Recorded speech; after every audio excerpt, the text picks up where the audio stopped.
4 ಕೋಟಿ ವರ್ಷಗಳ ಹಿಂದೆ ಜೀವಜಾಲ ಬಂತು ಅಂತ ಹೇಳ್ತಾರೆ, ಅದಕ್ಕಿಂತಲೂ ಹಿಂದೆ ಇದ್ದಿರಬಹುದು. ಈ ಮನುಷ್ಯ, ನಾಗರಿಕ ಮನುಷ್ಯ ಅಂತ ನಾವೇನು ಹೇಳ್ತೇವೆ, ಅವನು ಕಳೆದ 10 ವರ್ಷದಲ್ಲಿ ಬಂದಿದ್ದಾನೆ. ಅವನ ಅತಿಯಾದಂಥ ಚಟುವಟಿಕೆಗಳು ಕಳೆದ 4,000 ವರ್ಷಗಳಿಂದ ನಡೀತಾ ಇದೆ. ಅದರಲ್ಲಿ ನಾವೆಲ್ಲ ತಿಳಿದ ಹಾಗೆ ಕಳೆದ 200-250 ವರ್ಷಗಳಲ್ಲಿ ಅವನು ಮಾಡಿದಂತಹ ತೊಂದರೆಗಳು, ಅವನು ಉಂಟು ಮಾಡಿದಂತಹ ಕೆಲಸಗಳು, ಎಷ್ಟು ತೊಂದರೆಯನ್ನು ಮಾಡಿದ್ದಾನೆ ಈ ಭೂಮಿಗೆ ಅಂತ ಹೇಳುವುದನ್ನು ನಾವು ಪಟ್ಟಿ ಮಾಡಲಿಕ್ಕೆ ಸಾಧ್ಯ ಇಲ್ಲ. ಅಷ್ಟು ತೊಂದರೆಯನ್ನು ಈ ಕಳೆದ 200-250 ವರ್ಷಗಳಲ್ಲಿ ಮಾಡಿದ್ದಾನೆ. ಯಾಕಾಗಿ ಮಾಡಿದ್ದಾನೆ? ಭೌತಿಕ ಪರಿಸರ ಇದೆ, ಜೈವಿಕ ಪರಿಸರ ಇದೆ, ಸಾಂಸ್ಕೃತಿಕ ಪರಿಸರ ಇದೆ, ಸಾಮಾಜಿಕ ಪರಿಸರ ಇದೆ. ಇವೆಲ್ಲವನ್ನು ತೊಂದರೆಗೆ ಸಿಕ್ಕಿಸಾಕಿದ್ದಾನೆ. ಸಾಧಾರಣ ಇಲ್ಲಿರುವಂಥ ಜೀವ ಪ್ರಭೇದಗಳು ಎಷ್ಟು ಅಂತ ಹೇಳಿದರೆ,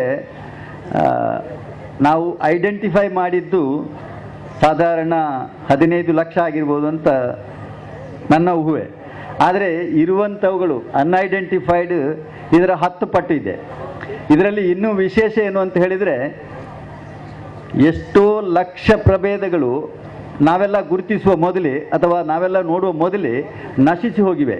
ನಶಿಸಿ ಹೋಗಿದ್ದು ಅಂದರೆ ಇನ್ನು ಯಾವಾಗಲೂ ಅದನ್ನು ನಾವು ಕಾಣಲಿಕ್ಕೆ ಸಾಧ್ಯವೇ ಇಲ್ಲದಂಥ ಪರಿಸ್ಥಿತಿಗೆ ಹೋಗಿ ಮುಟ್ಟಿದೆ ಈ ಜೀವ ವೈವಿಧ್ಯಗಳು. ಪಶ್ಚಿಮ ಘಟ್ಟದ ಜೀವ ಪ್ರಭೇದಗಳನ್ನು ಯಾವ ರೀತಿಯಲ್ಲಿ ಗುರುತಿಸುವುದು, ಅವುಗಳಿಗೆ ಆಗುವಂಥ ತೊಂದರೆಗಳೇನು, ಅದಕ್ಕೆ ಏನು ನಿವಾರಣೋಪಾಯ, ನಮ್ಮಿಂದ ಏನು ಮಾಡಲಿಕ್ಕೆ ಸಾಧ್ಯ ಇದೆ, ಆ ನಿಟ್ಟಿನಲ್ಲಿ ಒಂದು ಚಿಕ್ಕ ಪ್ರಯತ್ನ. What I want all of you to become when you go back is what is known as a person who will take, ಅಥವಾ ನೀವು ವಾಪಸ್ ಹೋಗುವಾಗ ಪರಿಸರ ಬಗ್ಗೆ ನಿಮ್ಮ ಮನೆ ಇರ್ಬೋದು, ನಿಮ್ಮ ಮನೇಲಿ ಇರ್ತಕ್ಕಂಥ ಎಲ್ಲ ಸದಸ್ಯರಿಗೆ ನೇಬರ್ಹುಡ್ನಲ್ಲಿ ಇರ್ತಕ್ಕಂಥ ಜನರಿಗೆ ಪರಿಸರ ಬಗ್ಗೆ ಜಾಸ್ತಿ ಅರಿವು ಮೂಡಿಸ್ಲಿಕ್ಕೆ ನೀವು ಕೆಲಸ ಮಾಡಿದರೆ ಖಂಡಿತ ನಮ್ಮ ಏನು ಯೋಚನೆ ಮಾಡಿದ್ದೇವೆ ನಾವು ಒಂದು ಒಳ್ಳೆ ಕೆಲಸ ಆಗ್ತದೆ ಅಂತ ಹೇಳಿಬಿಟ್ಟು ನಾನು ಭಾವಿಸುತ್ತೇನೆ.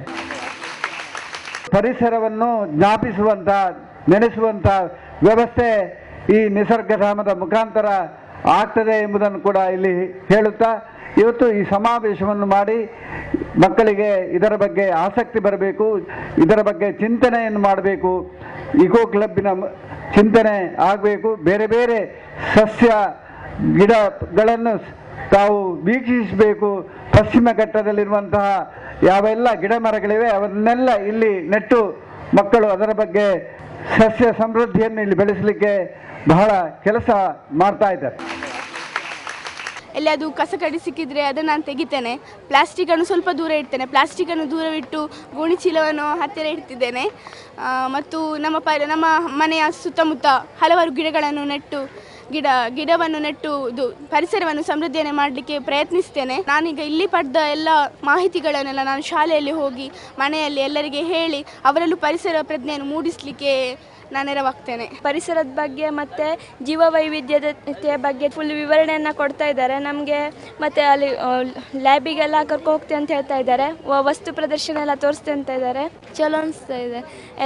ಎಲ್ಲ ಶಾಲೆಯವರು ಸಿಗ್ತಾ ಇದ್ದಾರೆ ಮತ್ತು ಹಿಂಗೆ ಫ್ರೆಂಡ್ಶಿಪ್ ಎಲ್ಲ ಆಗ್ತಾ ಇದೆ. ಇಕೋ ಕ್ಲಬ್ಬಲ್ಲಿ ನಾವು ವನ ಮಹೋತ್ಸವ ಮಾಡ್ತೀವಿ ಮತ್ತು ಗಿಡಗಳ ಸಂರಕ್ಷಣೆ ಬಗ್ಗೆ ಎಲ್ಲರಿಗೂ. We have come here to celebrate the Eco Club, which is very essential for our human being.